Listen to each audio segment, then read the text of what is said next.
Jurassic world एक ऐसी दुनिया जहां इंसानों के बीच डायनासोर्स भी पाए जाते हैं, लेकिन ये एक्सटिंक्ट हो चुके एनिमल्स आखिर ह्यूमंस के बीच दोबारा कैसे आए? इस सवाल का जवाब जानने के लिए कहानी में थोड़ा पीछे जाना पड़ेगा। 1993 जुरासिक पार्क पार्ट 1, यहीं से सबकी शुरुआत हुई थी। इस वीडियो में हम जुरासिक पार्क 1, 2 और 3 की स्टोरी को एक्सप्लेन करेंगे ताकि आगे आने वाली सभी फिल्मों को आसानी से समझा जा सके। मूवी की शुरुआत एक आइलैंड से होती है जहां एक थीम पार्क बन रहा होता है, जुरासिक पार्क। ये कोई आम अम्यूजमेंट पार्क की तरह नहीं, बल्कि एक ऐसी जगह है जहां हजारों सालों से एक्सटिंक्ट हो चुके डायनासोर्स को नेचर और साइंस की मदद से दोबारा बनाया जा रहा था।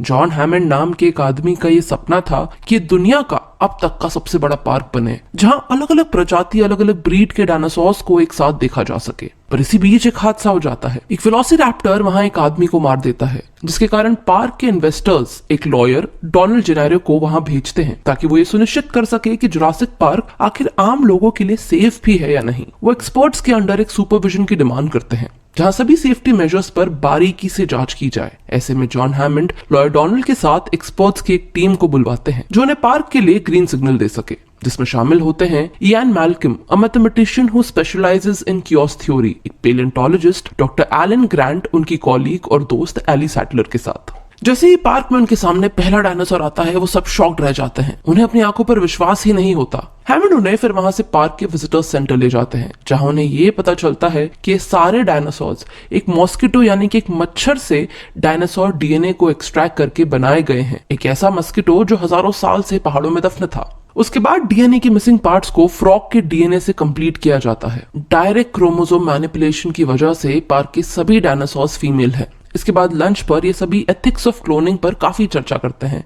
कि क्या वाकई ये नेचर और साइंस का एक कॉम्बिनेशन है या नेचर के खिलाफ एक ऐसा प्रोजेक्ट जिसके शायद बाद में बड़े गंभीर परिणाम देखने मिले।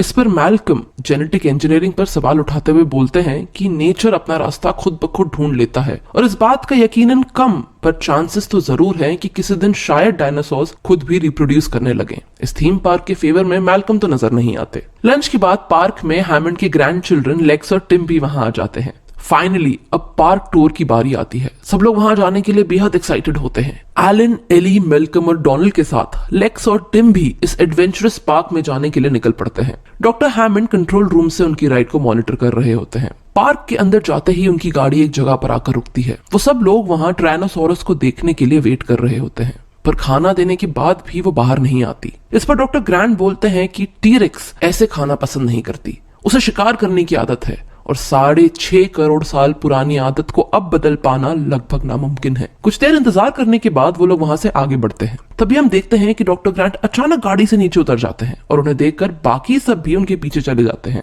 वहां उन्हें एक डायनासोर दिखाई देती है जो बेहोश हालत में होती है। कुछ देर वहां रुकने के बाद वो लोग दोबारा अपनी अपनी गाड़ियों में चले जाते हैं, पर एली उस डायनासोर को एग्जामिन करने के लिए वहीं रुक जाती है। वहां कंट्रोल रूम में हैमंड ये सब देखकर घबरा जाता है और कंप्यूटर प्रोग्रामिंग के हेड डेनिस को बोलता है कि उसने कार के गेट लॉक क्यों नहीं किए, जिस पर वो कहता है कि अब तो सिस्टम रीस्टार्ट होने पर ही ऐसा किया जा सकता है। यहाँ हमारे सामने एक और बात का खुलासा होता है कि कंप्यूटर प्रोग्रामर डेनिस को जॉन हैमंड के राइवल डॉटसन ने ब्राइब यानी कि रिश्वत दी होती है ताकि वो लैब से डायनासोर के एम्ब्रियोस को चुराकर उनकी कंपनी को दे सके। डेनिस काम का बहाना करके कंट्रोल रूम से निकल जाता है ताकि वो एम्ब्रियोस चुराकर डॉटसन तक पहुंचा सके। वो पार्क के मेन सिक्योरिटी सिस्टम को भी बंद कर देता है ताकि वो किसी की भी नजर में ना आए और फिर वहां से निकल पड़ता है। आगे हम देखते हैं कि एक तूफान आने की वार्निंग मिलती है, जिसके कारण टूर को कुछ देर के लिए वहीं रोक दिया जाता है और तभी वहां बारिश शुरू हो जाती है। इतना ही नहीं, सिक्योरिटी सिस्टम बंद होने के कारण इलेक्ट्रिक फेंसेस भी डीएक्टिवेट हो जाती है और अब जो होने वाला था वो किसी ने भी अपने बुरे सपने में नहीं सोचा होगा। फेंसेस को तोड़कर अचानक एक टी-रेक्स बाहर आ जाता है। डोनाल्ड उसे देख बच्चों को कार में ही छोड़ भाग निकलता है। तभी टी-रेक्स टिम और लेक्स की कार पर अटैक कर देता है। उन्हें मारने ही वाला होता है कि डॉक्टर ग्रांट बीच में आकर उस डायनासोर को डिस्ट्रैक्ट कर देते हैं। जैसे तैसे डॉक्टर ग्रांट लेक्स को कार से निकाल कर एक रस्सी के थ्रू नीचे उतर जाते हैं, पर टिम वहीं कार में फंसा होता है। इसी बीच हम देखते हैं कि डायनासोर ने मैल्कम को घायल कर दिया है। इतना ही नहीं, वो टी-रेक्स डोनाल्ड को मार देती है। इसके बाद वो टिम को कार के साथ ही नीचे फेंक देती है, पर लकीली कार एक पेड़ पर जाकर फंस जाता है। पर किसी तरह डॉक्टर ग्रैंट टिम को उस कार से निकाल ही लेते हैं और दोनों बच्चों के साथ वहीं छुप जाते हैं। उधर हम देखते हैं कि डैनिस तूफान के कारण रास्ता भटक चुका है और उसकी गाड़ी भी बंद पड़ गई है। वो वहां से निकलने की कोशिश कर ही रहा होता है, पर तभी दूसरे डायनासोर्स उसका पीछा कर उसे मार देते हैं। इस पूरे दौरान कंट्रोल रूम में कोई भी बाहर पार्क में किसी और से संपर्क नहीं कर पाता। वो लोग वहां पैनिक करने लगते हैं और तभी एली हैमंड को बोलती है कि अब और इंतजार करना ठीक नहीं। वो तुरंत पार्क के अंदर जाती है। गाड़ी के पास पहुंचती है तो देखती है कि मैल्कम तो घायल हालत में पड़ा है। इससे पहले कि वो किसी और को ढूंढ पाती, टीरेक्स वहां आ जाती है और उन्हें वहां से जैसे तैसे जान बचाकर निकलना पड़ता है। उधर एलन टिम और लेक्स के साथ रात गुजारने के लिए एक पेड़ पर चढ़ जाते हैं। वो तीनों वहां एक डायनासोर को देखते हैं। लेक्स पूरी तरह डर जाती है, पर एलन उसे बोलते हैं कि वेजिटेरियन है। इतने में एलन की नजर वहां पड़े एक शेल्स पर पड़ती है और वो समझ जाता है कि डायनासोर पार्क में ब्रीड कर रहे हैं। हो ना हो ये सब फ्रॉग के डीएनए की वजह से हो रहा है। कुछ वेस्टर्न अफ्रीकन फ्रॉग्स कुदरती तौर पर अपना जेंडर बदल लेते हैं ताकि उनकी नस्ल कभी खत्म ना हो, और यही अब डायनासोर्स कर रहे हैं। कंट्रोल रूम में हैमंड चीफ इंजीनियर रे एनॉल्ड को कंप्यूटर रीबूट करने को बोलता है, जिसका प्रोसेस कंप्लीट करने के लिए एली रॉबर्ट के साथ शेड की तरफ भागती है। रॉबर्ट डायनासोर को डिस्ट्रैक्ट करता है, उतने में एली शेड तक पहुंच जाती है। एक तरफ एलन टिम और लेक्स के साथ इलेक्ट्रिक फेंसेस पर चढ़कर दूसरी तरफ आने की कोशिश कर रहा होता है और वहीं दूसरी तरफ एली बस पावर ऑन करने ही वाली होती है। लेक्स और एलन तो फेंस से टाइम पर नीचे उतर जाते हैं, पर टिम डर जाता है। सिस्टम पूरी तरह शुरू हो पाता उससे पहले लकीली टिम को एक माइनर सा शॉक लगता है, जिससे वो खुद ब खुद फेंस से नीचे फेंका जाता है और एलन उसे पकड़ लेते हैं। शॉक की वजह से टिम बेहोश हो जाता है। एलन बहुत कोशिश करने के बाद उसे होश में ला पाते हैं, पर कहानी यहाँ खत्म नहीं होती। सिस्टम रीबूट होते ही एली पर एक वेलोसिरैप्टर हमला कर देता है। वो भागते हुए वहां से निकलती है और वहीं हम देखते हैं कि उसकी आंखों के सामने रॉबर्ट को एक दूसरी वेलोसिरैप्टर मार गिराती है। एलन टिम और लेक्स के साथ फाइनली पार्क के विजिटर्स सेंटर्स पहुंच जाता है। दोनों बच्चों को वहां छुपे रहने को बोलता है और बाकियों को ढूंढने निकल पड़ता है, पर एलन के निकलते ही वहां वेलोसिरैप्टर आ जाती है। दोनों बच्चे भागकर पहले किचन की तरफ जाते हैं। रैप्टर उनका वहां भी पीछा कर लेता है, तो वो दोबारा विजिटर सेंटर्स पहुंच जाते हैं, जहां कोइंसिडेंटली एलन और एली उन्हें मिल जाते हैं। वो चारों जैसे तैसे वहां से भागकर कंट्रोल रूम की तरफ बढ़ते हैं। एक तरफ एलन और एली अपनी पूरी ताकत लगाकर रैप्टर्स को रोकने की कोशिश करते हैं, वहीं दूसरी तरफ लेक्स कंप्यूटर सिस्टम से सभी डोर्स को लॉक कर देती है, पर बावजूद इसके रैप्टर्स अंदर आ जाते हैं। एलन फोन के थ्रू हैमंड को मदद बुलवाने को बोलते हैं। रैप्टर्स से बचते बचाते वो सभी फ्रंट एंट्रेंस की तरफ भागते हैं। ऐसा लगने लगता है कि अब इन सबका बचना रैप्टर्स से लगभग नामुमकिन है कि तभी टीरेक्स आकर उन रैप्टर्स पर अटैक कर देती है और इसी का फायदा उठाकर एलन एली दोनों बच्चों के साथ वहां मेन डोर से भाग निकलते हैं, जहां हैमंड उनका कार में इंतजार कर रहा होता है। फाइनली वो सभी एक हेलीकॉप्टर में बैठते हैं और उस आइलैंड से अपनी जान बचा कर निकल जाते हैं।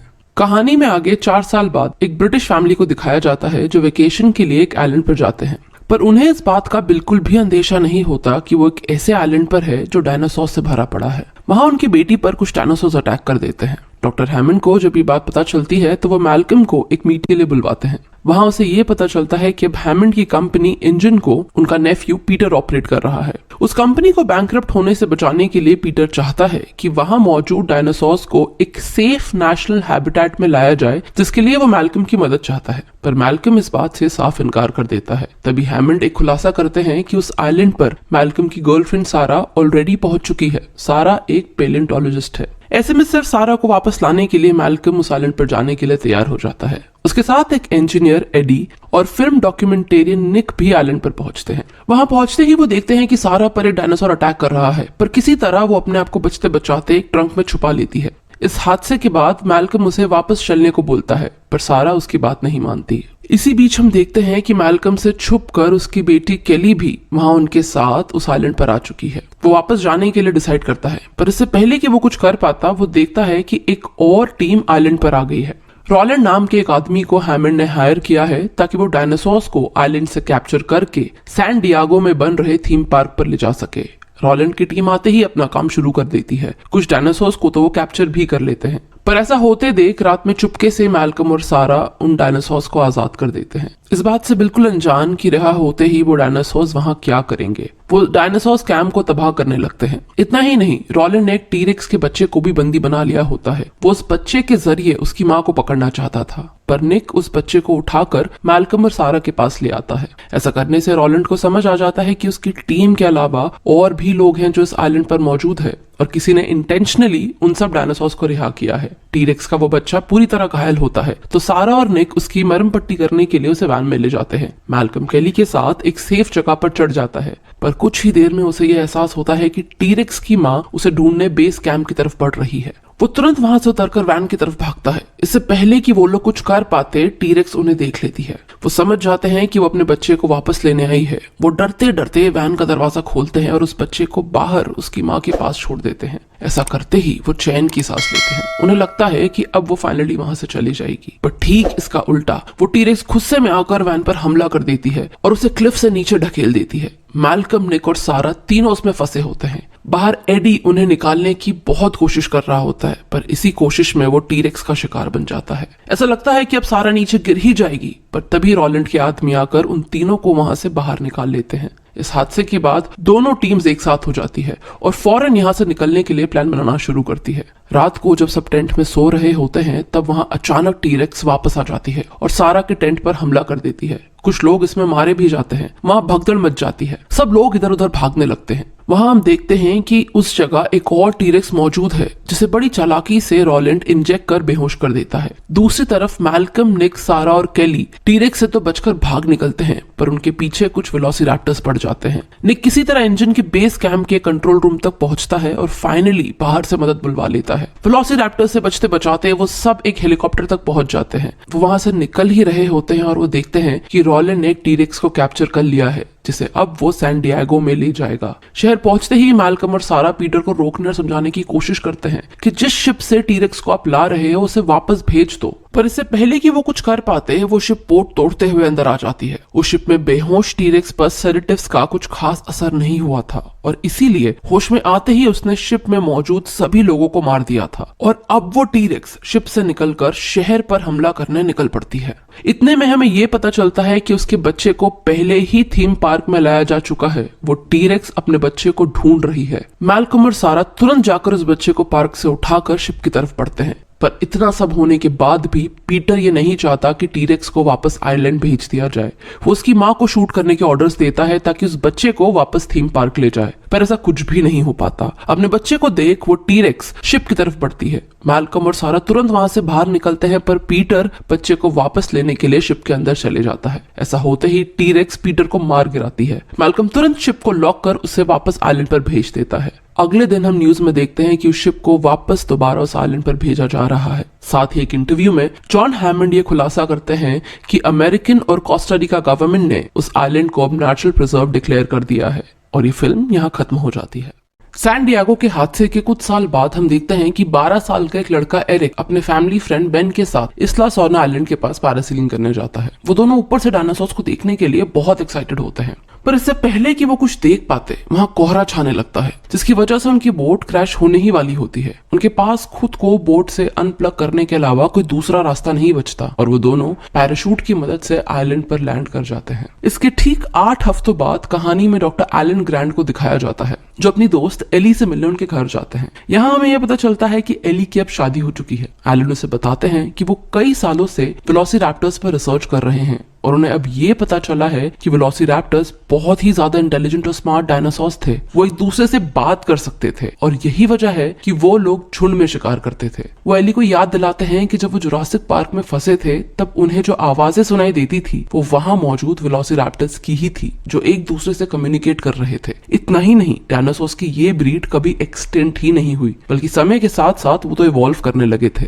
कई मायनों में इंसानों से भी आगे। और अब उन्हें इसी रिसर्च को आगे बढ़ाने के लिए फंड्स की जरूरत होगी। एली उन्हें बोलती है कि लाइफ में उन्हें कभी भी अगर उसकी जरूरत पड़े तो वो हमेशा उनका साथ देगी। इसके बाद एलन अपनी रिसर्च टीम के पास पहुंचते हैं। वहां उनका असिस्टेंट बिली उन्हें कंप्यूटर टेक्नोलॉजी की मदद से एक नया आविष्कार दिखाता है। वो वेलोसिरैप्टर के लेरिंग्स का एक रेप्लिका तैयार करता है जिसमें से उन्हीं की तरह आवाज आती है। इसके बाद एक business tycoon Paul Kirby Allen और बिली को डिनर पर इनवाइट करते हैं। पॉल और उसकी वाइफ अमेंडा डॉक्टर ग्रैंड के बहुत बड़े फैन होते हैं। अपनी वेडिंग एनिवर्सरी पर वो इस्ला सोर्ना आइलैंड की सैर करना चाहते हैं और इसी जिसके लिए वो डॉक्टर ग्रैंट को हायर करना चाहते हैं और बदले में उनकी रिसर्च को फंड करने के लिए मुंह मांगी कीमत देने को तैयार होते हैं। एलन उन्हें पहले समझाने की कोशिश करते हैं कि इतने ऊपर से डायनासोर्स को देख पाना लगभग नामुमकिन है, पर पॉल उन्हें बताता है कि उन्हें लो हाइट पर प्लेन उड़ाने की परमिशन मिल चुकी है। एलन को रिसर्च की फंडिंग का यह आखिरी स्कोप दिखता है तो वो वहां जाने के लिए रेडी हो जाते हैं। फिर वो सब एक प्राइवेट जेट के थ्रू आइलैंड के लिए निकल जाते हैं। पॉल, अमांडा, बिली और एलन के अलावा प्लेन में अमांडा के 2 एसोसिएट्स यूडिस्की और कॉपर भी साथ होते हैं। ऊपर से बाहर का नजारा देखकर सब बहुत सरप्राइज हो जाते हैं, पर इसी बीच एलन को पता चलता है कि पॉल प्लेन को आइलैंड पर लैंड कराने की बात कर रहा है। एलन शॉक्ड हो जाते हैं। वो इस बात का विरोध करते हैं और बोलते हैं कि सिर्फ ऊपर से घुमाने की बात हुई थी, ऐसा करना यानी कि खुद को मौत के मुंह में धकेलने जैसा होगा। पर कोई भी उनकी बात नहीं सुनता और कूपर उन्हें बेहोश कर देता है। होश में आते ही एलन को पता चलता है कि वो लोग ऑलरेडी आइलैंड पर लैंड कर चुके हैं। बिली एलन को बोलता है कि शायद वो लोग यहाँ किसी को ढूंढ रहे हैं। अमांडा माइक में जोर जोर से चिल्ला रही होती है। एलन उसे रोकने की कोशिश करते हैं और बोलते हैं कि शोर मत करो, कि तभी उन पर एक डायनासोर अटैक कर देता है। सब लोग भागकर प्लेन की तरफ बढ़ते हैं, पर कूपर पीछे ही छूट जाता है। कूपर प्लेन के सामने आकर उन्हें प्लेन रोकने को बोलता है कि तभी उन सबकी आंखों के सामने वो डायनासोर कूपर को मार देता है। पूरे प्लेन पर खून खून हो जाता है और इसी कारण प्लेन उड़ान भरने से पहले ही एक पेड़ में जाकर अटक जाता है।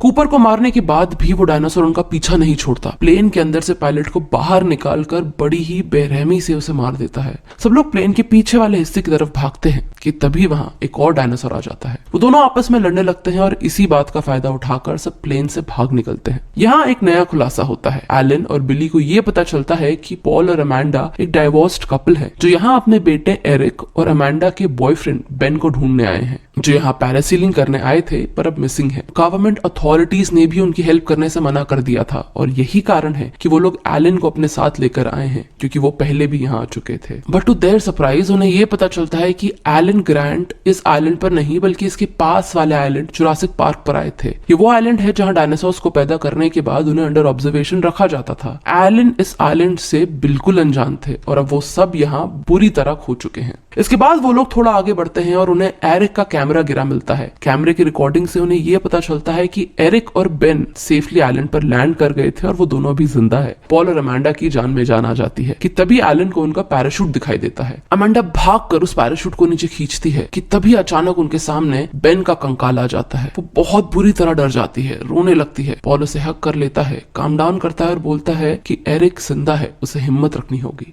फिर वो लोग वहां से एरिक को ढूंढने निकल जाते हैं। रास्ते में उन्हें रैप्टर्स के बहुत सारे अंडे दिखाई देते हैं। एलन समझ जाता है कि आगे उन्हें जल्द ही रैप्टर्स का सामना करना होगा। वो लोग किसी तरह इंजन के फंक्शनिंग सेंटर पहुंचते हैं, पर वहां आते ही उन पर एक रैप्टर अटैक कर देता है। सब लोग बुरी तरह डर कर इधर उधर भागने लगते हैं। अमांडा और बिली जैसे तैसे रैप्टर को एक पिंजरे में बंद कर बाकी सबके साथ वहां से जान बचाकर भाग निकलते हैं, पर इस सबके बीच वो सब अलग अलग हो जाते हैं। पॉल और अमांडा एक पेड़ पर चढ़ जाते हैं और यूडिस्की पीछे ही छूट जाता है। उनकी आंखों के सामने रैप्टर यूडिस्की को बुरी तरह घायल कर देते हैं और वहां से चले जाते हैं। उतने में ही बिली भी वहां उनके पास पहुंच जाता है। अमांडा यूडिस्की को बचाने के लिए नीचे उतरती है कि तभी हम देखते हैं अचानक वहां बहुत सारे रैप्टर्स आ जाते हैं। वो जैसे तैसे अपनी जान बचाकर दोबारा पेड़ पर चढ़ जाती है। यूडिस्की को घायल करना रैप्टर्स की एक चाल थी। वो जानते थे कि उसकी जान बचाने के लिए बाकी सब लोग जरूर आएंगे और तभी वो उन सबको मार गिराएंगे। ये देख सब शॉक्ड रह जाते हैं। सबको समझ आ जाता है कि ये डायनासोर्स वाकई बहुत इंटेलिजेंट है। उधर एलन अकेले होते हैं। अचानक उन्हें रैप्टर्स चारों तरफ से घेर लेते हैं। रैप्टर्स उन्हें कुछ करते उससे पहले कोई आकर स्मोक गैस छोड़ता है और एलन को पकड़कर वहां से भाग निकलता है। वो कोई और नहीं बल्कि पॉल और अमांडा का बेटा एरिक था। एरिक एक ट्रक के अंदर एक हफ्ते से छुपा हुआ था। वो एलन को बताता है कि कैसे कैसे उसने यहाँ सर्वाइव किया। अगले दिन ये दोनों ही टीम्स एक दूसरे को ढूंढने निकलते हैं। पॉल के सैटेलाइट फोन के थ्रू वो लोग फाइनली रीयूनाइट हो जाते हैं। एरिक अपने पेरेंट्स को अपने सामने देख रो पड़ता है, बहुत ही ज्यादा इमोशनल हो जाता है। वो लोग एक दूसरे से ठीक से मिल भी नहीं पाते कि अचानक वहां स्पाइनोसॉरस आ जाता है और एलन और एरिक के पीछे पड़ जाता है। वो दोनों जैसे तैसे इन तीनों के पास फेंस की दूसरी तरफ पहुंचते हैं, पर रैप्टर फेंस तोड़कर उन सबके पीछे पड़ जाता है। वो सब भागकर वही नजदीक एक ऑब्जर्वेटरी के अंदर आ जाते हैं। वहां एलन को रैप्टर का ये बिहेवियर थोड़ा अटपटा लगता है। कहते हैं कि वो सब बहुत ज्यादा डेस्परेट थे, जैसे उन्हें हमसे कुछ चाहिए। और तभी कहानी में एक शॉकिंग बात पता चलती है,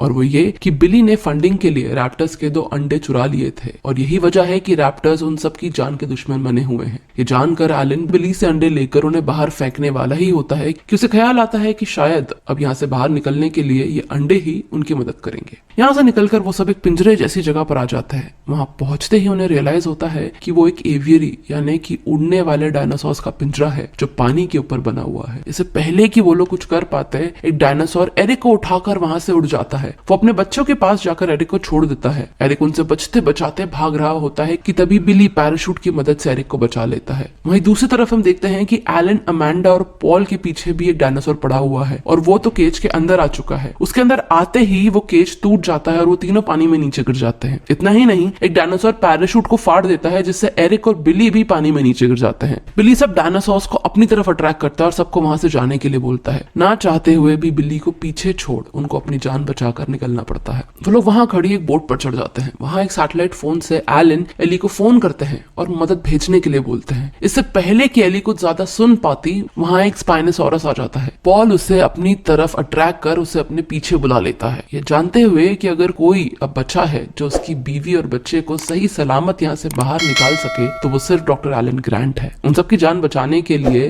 वो अपनी जान दांव पे लगा देता है। स्पाइनोसॉरस पॉल को मारने ही वाला होता है कि एलन बोट के फ्यूल से वहां आग लगा देते हैं और पॉल को बचा लेते हैं। इसके बाद वो सब लोग एक जगह छुप कर मदद आने का इंतजार कर रहे होते हैं कि तभी हम देखते हैं रैप्टर्स अपने अंडे लेने वापस वहां पहुंच जाते हैं। वो उन सबको चारों तरफ से घेर लेते हैं। अमांडा बड़ी ही सावधानी से दोनों अंडे निकाल कर उनके सामने रख देती और डॉक्टर ग्रांट बिली के द्वारा बनाए गए रेप्लिका से आवाज निकालना शुरू करते हैं, जिससे रैप्टर्स कंफ्यूज हो जाते हैं और सिर्फ अंडे लेकर वहां से चले जाते हैं। फाइनली वहां से निकलकर वो सब लोग शोर तक पहुंचते हैं और देखते हैं कि एली ने उन्हें बचाने के लिए आर्मी, नेवी, यहाँ तक कि एयरफोर्स सब भेज दी है। डॉक्टर ग्रांट ये देखकर मुस्कुराते हैं और अपनी दोस्त एली को याद करते हैं। वो सब यहाँ से अब एक हेलीकॉप्टर में बैठते हैं, निकलने ही वाले होते हैं कि अंदर पहुंचकर वो देखते हैं कि फोर्स ने बिली को भी रेस्क्यू कर लिया होता है। एलन ये देखकर बहुत ज्यादा ग्रेटफुल फील करते हैं और फाइनली इस रेस्क्यू ऑपरेशन के बाद वो सब अपनी जान बचाकर सेफली यहाँ से निकल जाते हैं। आसमान में वो डायनासोर्स को उड़ते हुए देखते हैं और ये फिल्म